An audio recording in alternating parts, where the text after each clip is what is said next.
Saludos mis queridos hermanos y hermanas que verán este video. A continuación voy a presentar citas y referencias de autores calvinistas y no calvinistas que afirman que Agustín de Hipona se apartó del consenso patrístico en relación a la doctrina del libre albedrío. Aunque a muchos les sorprenda, el mismo Calvino creía esto. En sus instituciones de la religión cristiana, en el libro 2, en el capítulo 2, en el punto 4 dice en cuanto a los doctores de la Iglesia, aunque no ha habido ninguno que no comprendiera cuán debilitada está la razón en el hombre a causa del pecado y que la voluntad se halla sometida a muchos malos impulsos de la concupiscencia, sin embargo la mayor parte de ellos han aceptado la opinión de los filósofos mucho más de lo que hubiera sido de desear. Crisóstomo dice en cierto lugar, Dios nos ha dado la facultad de obrar bien o mal, dándonos el libre arbitrio para escoger el primero y dejar el segundo.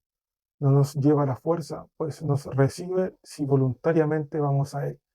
Y muchas veces el malo se hace bueno si quiere, y el bueno cae por su torpeza, y se hace malo porque Dios ha conferido a nuestra naturaleza el libre albedrío y no nos impone las cosas por necesidad, sino que nos da los remedios de que hemos de servirnos, si nos parece bien.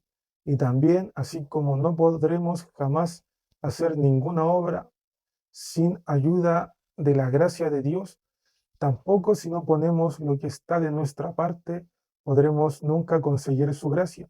Y antes había dicho, para que no todo sea mero favor divino, es preciso que pongamos algo de nuestra parte. Y es una frase muy corriente en él. Hagamos lo que está de nuestra parte y Dios suplirá lo demás. Esto mismo es lo que dice San Jerónimo. A nosotros compete el comenzar, a Dios el terminar, a nosotros ofrecer lo que podemos, a Él hacer lo que no podemos. Claramente vemos por estas citas que han atribuido al hombre respecto al ejercicio de la virtud más de lo debido. Luego veremos cuán falsas son estas sentencias que hemos citado. Aunque los doctores más que nadie, y especialmente San Crisóstomo, han pasado toda medida al ensalzar las fuerzas de la voluntad del hombre, sin embargo, todos los escritores antiguos, excepto San Agustín, son tan variables o hablan con tanta duda y oscuridad de esta materia que apenas es posible deducir nada cierto de sus escritos. Vemos que al final de esta cita, Calvino dice que los padres, excepto Agustín según él, hablan con dudas, con oscuridad, pero eh, para que despejemos todas estas dudas, leamos a los padres. Y bueno, recopilé algunas citas de los padres del periodo apostólico, aquellos que tuvieron algún tipo de relación con los apóstoles. De hecho, los que podemos ver aquí, en primer lugar, Ignacio y Policarpo, se dice que fueron discípulos de Pedro, de Pablo y de Juan. Por lo menos de Ignacio se dice que fue discípulo de Juan y de Pablo, y Policarpo se dice que fue discípulo de Pablo, si mal no recuerdo. Entonces Ignacio de Antioquía en su carta a los romanos escribo a todas las iglesias, yo hago saber a todos que de mi propio libre albedrío muero por Dios, a menos que vosotros me lo estorbéis. Policarpo en Filipenses 2 dice, ahora bien, el que él le resucitó de entre los muertos, también nos resucitará a nosotros, con tal que cumplamos su voluntad, caminemos en sus mandamientos, llamemos lo que él amó, apartados de toda iniquidad, defraudación, codicia de dinero, maledicencia, falso testimonio, no volviendo mal por mal, ni injuria por injuria, ni golpe por golpe, ni maldición por maldición.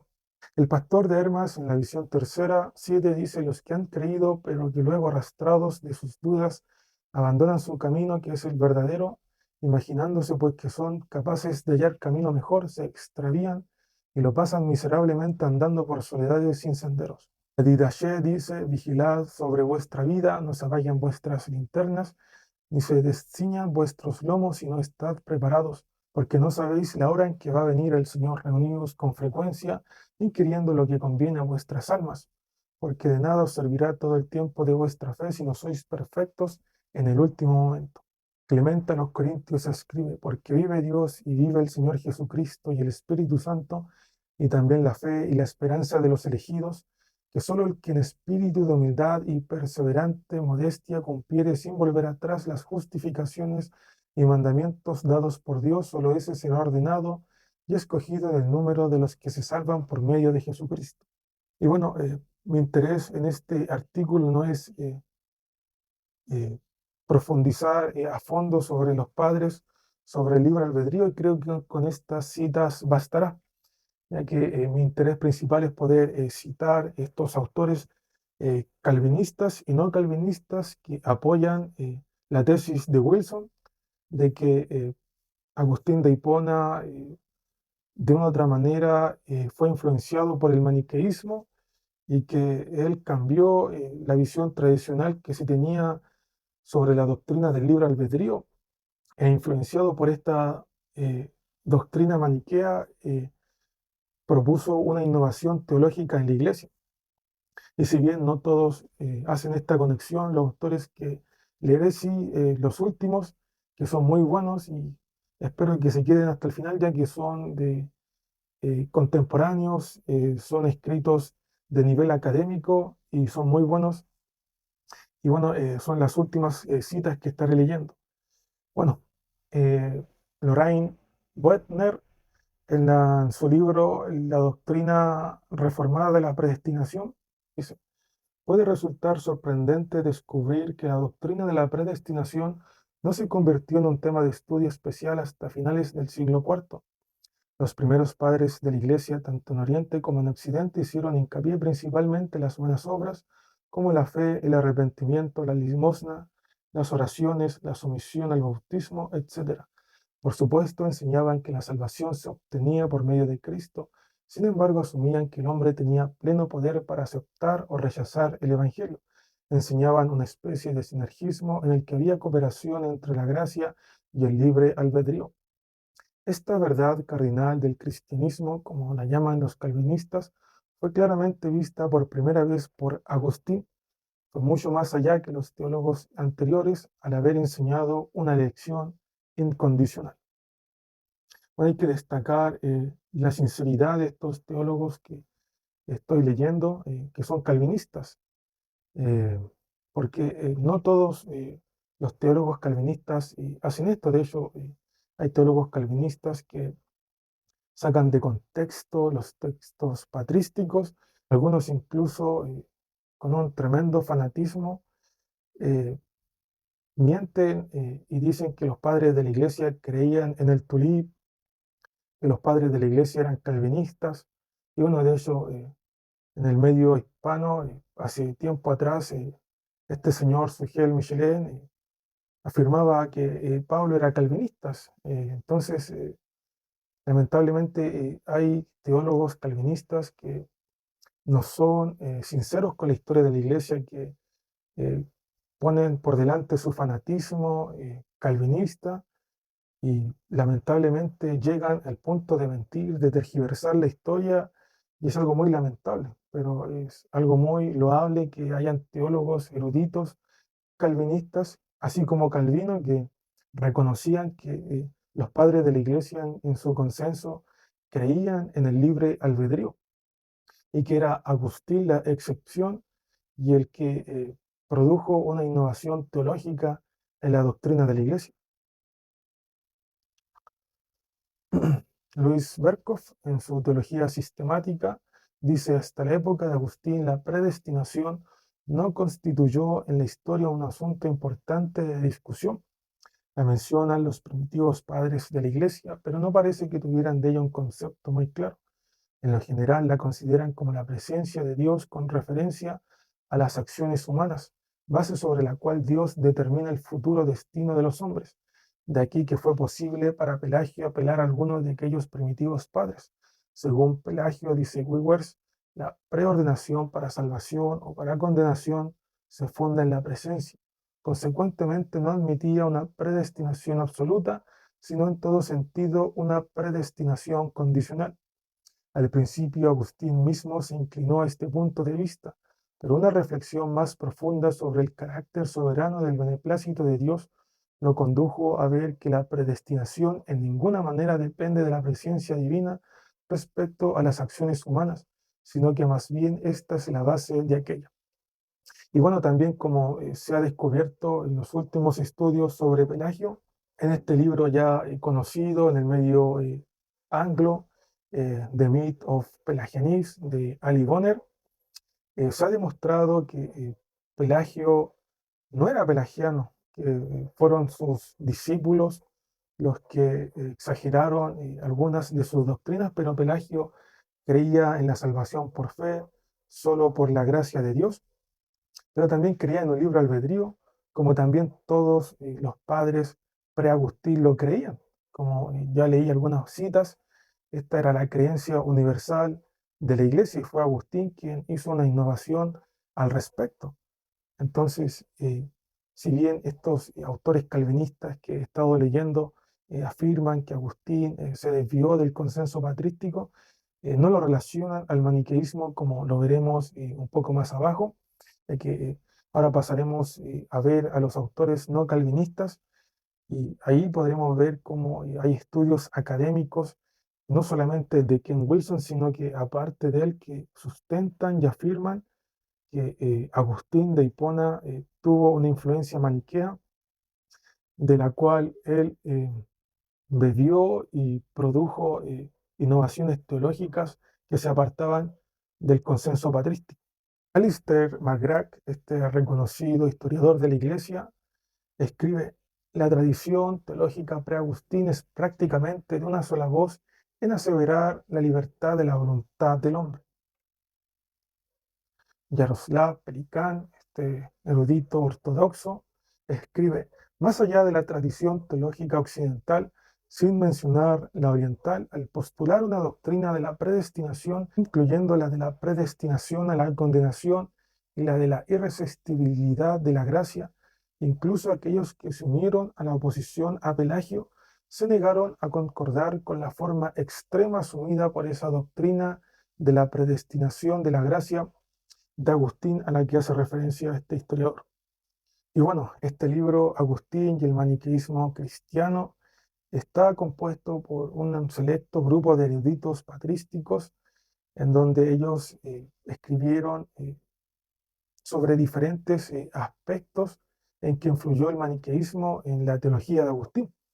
Y bueno, en el prefacio de este texto dice: el maniqueísmo para Agustín fue siempre una forma de cristianismo.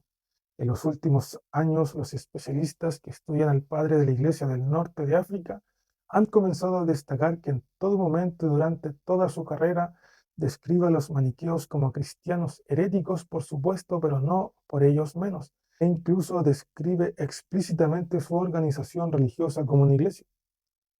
Así es como se concibió el movimiento maniqueo ya en el Códice de Mani de Colonia, en palabras del propio Mani.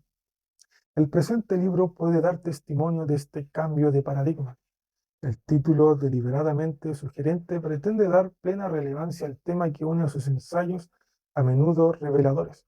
Se puede leer que Agustín, habiendo abandonado el maniqueísmo y estando en proceso de unirse a un cristianismo católico imbuido de platonismo, se consideraba a sí mismo como continuador de su adhesión a Cristo como autoridad. En otras palabras, ya como maniqueo se consideraba plenamente comprometido con Cristo. El gran y aún poco estudiado debate con Fausto no fue, como las disputas con maniqueos como Fortunato, Félix y Secundino, nada más que un debate entre cristianos en el que una y otra vez la interpretación de las Escrituras constituyó el tema central. Otro estudio muestra inesperadamente que en el diálogo altamente filosófico de Ordine, el escenario recuerda fuertemente a los motivos habituales de la mitología maniquea, de Vera Religione, obra temprana de Agustín, que una vez más trata el origen del mal, una cuestión que lo interesó tanto cuando era adolescente que lo llevó a los maniqueos, resulta estar llena de reminiscencias maniqueas también. Otros estudios indican lo mismo con respecto a las confesiones, el célebre y al parecer famoso escrito en el que incluso elementos esenciales de la famosa doctrina de la memoria de Agustín y la igualmente famosa descripción de Dios como belleza revelan sorprendentes paralelos con los textos maniqueos. Bueno, como ya mencioné al principio, este libro está escrito por un destacado grupo de eruditos en patrística y si quieren más fuentes, si quieren más referencias, más bibliografías al respecto, este texto es al que deben recurrir. También destaco que este libro fue publicado por la editorial Brill, que es una reconocida editorial que para todo aquel que sepa sabe que produce de lo mejor en cuanto a textos académicos. El último libro que voy a recomendar se llama El dilema maniqueo de Agustín. Bueno, esta es una serie de 3 libros, ya van 2, y bueno, este erudito Jason Bedum va próximamente a sacar el tercero. Bueno, esta fue publicado por la Universidad de Pensilvania.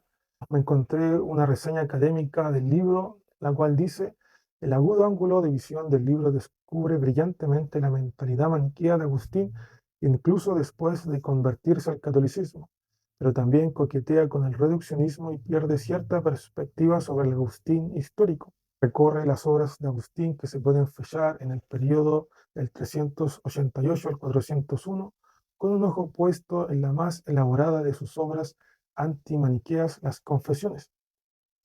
Para B, quien es el autor del texto, siguiendo a Paula, el debate de 392 con el maniqueo Fortunato de Hipona, un héroe del autor, fue un trauma catalizador crítico. Después, Agustín pronto saqueó no solo el biblicismo del maniqueo, sino también su enseñanza sobre el nacimiento de la voluntad otorgado por la gracia. Para B, enfrentarse a Fortunato y no leer a Pablo provocó el famoso cambio teológico de Agustín sobre la gracia operativa en la respuesta a Simpliciano de 396. En consecuencia, muchos elementos del agustinismo eran en realidad enseñanzas maniqueas reconstituidas por el nuevo marco de la ortodoxia nicena. Mientras tanto, Agustín se reinventó a sí mismo en serie bajo poses públicas del yo católico. Su conversión quedó establecida especialmente por la representación, una palabra favorita de Confesiones, donde Agustín se convirtió en la persona cuya historia contaba.